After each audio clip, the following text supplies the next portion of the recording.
পুরো মাখন আর আশের গোছগুলা তুলনায় নাই। আর মাছের হিসাব তো বাদ দিয়ে দিলাম মামা, সেই বেড়া সেই। আমি জানি জানি, আমি কয়েকবার খাইছি এখানে। বস কি কাকা মামা শেষ কর। ভাই যে ফেলে বেড়াচ্ছিল সেই খাইছি, সেই মতন খাইছি।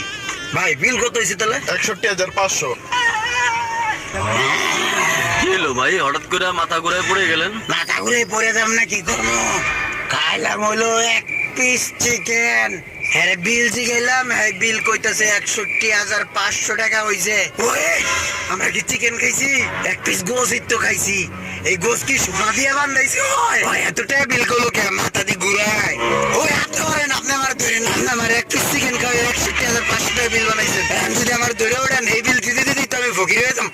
এই ধরেন, ওই সব মিয়া, আপনি কোন তো